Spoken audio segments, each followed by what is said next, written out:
Y yo quisiera aprovechar, Antonio, también cómo viene Chicago, porque hoy a la mañana yo pasé las cotizaciones de Chicago y realmente está todo en baja, soja, trigo y maíz. O sea, la tendencia es muy fea. ¿Crees que eso se puede profundizar o que estamos cerca de zonas de pisos?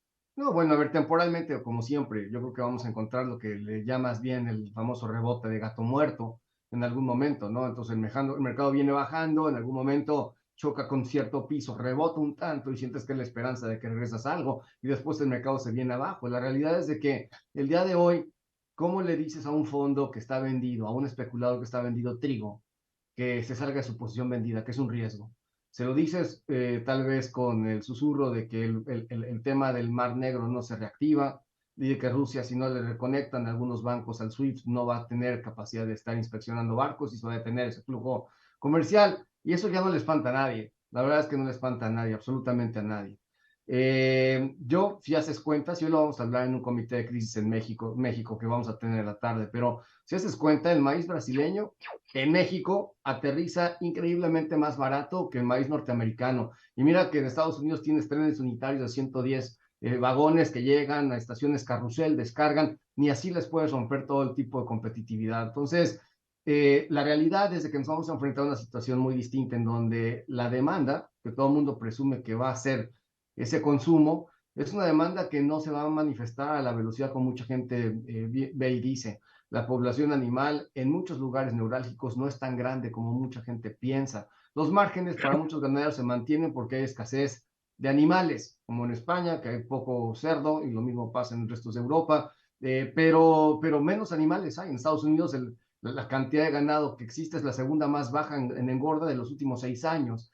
Y bueno, los márgenes son buenos para el ganadero, pero porque el precio es alto, pero la cantidad de animales tragando realmente no está ahí. Entonces, esta demanda no se ve y Chicago definitivamente está en vorágine bajas. O sea, ¿qué tienes aquí? Un montón de inventario pendiente de salir de Brasil con una demanda que no se multiplica y que de alguna manera tienes un próximo ciclo agrícola que simplemente tiene que ser normal en Estados Unidos. Podrás asumir que en algún momento vamos a operar un mercado climático. ¿Cuánta prima le quieres poner a eso? Esa es la gran pregunta y a eso va a responder el famoso rebote de gato muerto. Pero el mercado definitivamente no tiene poder y cuando lo ves en la medida de que se te mueve el mercado con rangos amplios, pero no traes incrementos en volatilidad sustanciales y el interés abierto te viene desapareciendo. Vamos a entrar ahora en el famoso periodo de delivery. El día de hoy toda la gente que tiene posiciones compradas se tiene que salir de la posición comprada o rolarla o lo que fuera. Se puede quedar con el corto, principalmente porque terminas la expiración del mayo.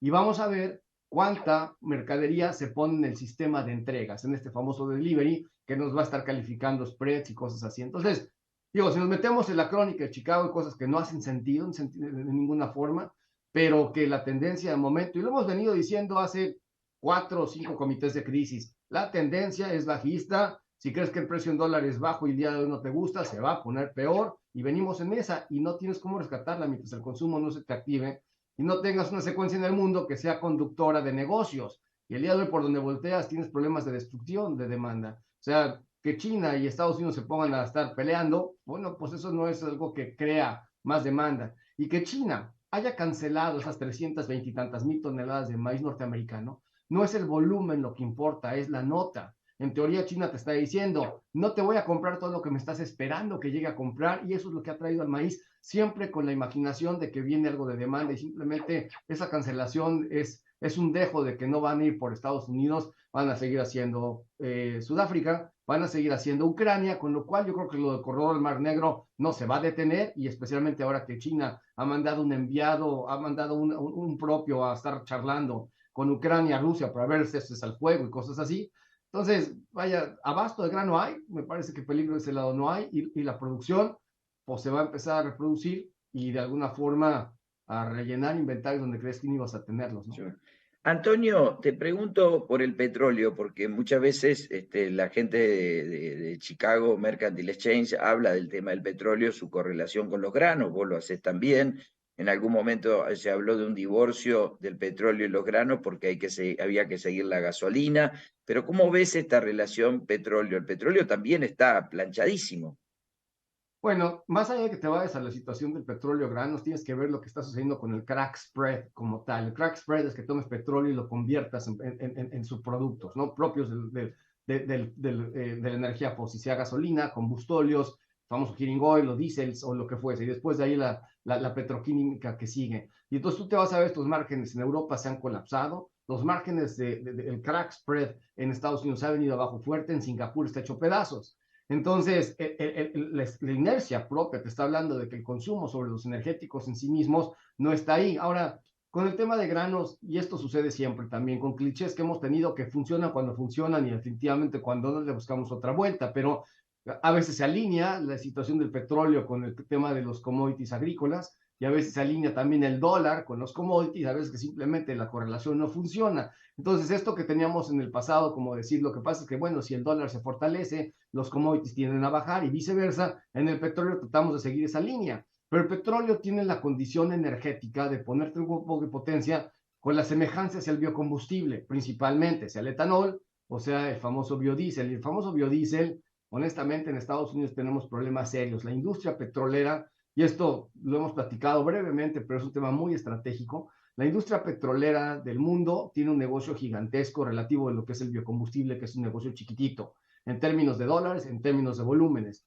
Y las inversiones que todo el mundo asume que van a llegar por parte de la industria petrolera, aún con las juntas que han hecho con la empresa agroindustrial, ¿no? Con los famosos, las multinacionales o los agroexportadores que se han juntado a hacer joint ventures para poder explotar este tema de los biocombustibles.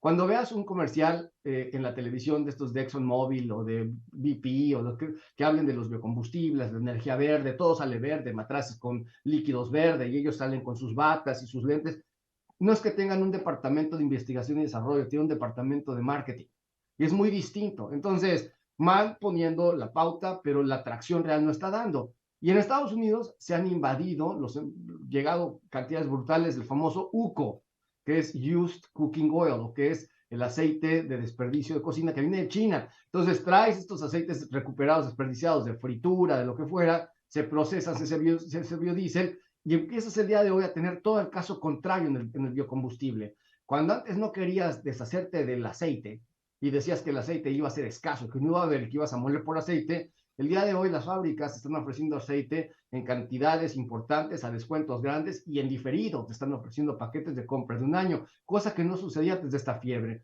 Entonces, la energía en este momento trae una secuencia de transición muy importante, muy relevante. Tenemos que ver cómo va a reponer la reserva estratégica Estados Unidos. En algún momento lo va a tener que hacer. Estamos claros que esa es la zona alcista de todo esto, porque Estados Unidos no nada más que tenga que comprar en el mundo petróleo para reacomodar su reserva estratégica, sino que podría empezar a cancelar un flujo exportador y obligar a las otras naciones a hacerlo. La OPEP Plus y amigos en algún momento van a volver a intervenir en el mercado hablando de recortes, especialmente si la demanda y los recortes sean forzados, pero vamos a tener un peloteo gigantesco entre eso, las tasas de interés, la Reserva Federal y el rollo que ya te sabes. Dice que si crees que en Argentina las cosas están turbulentas, el mundo es igual.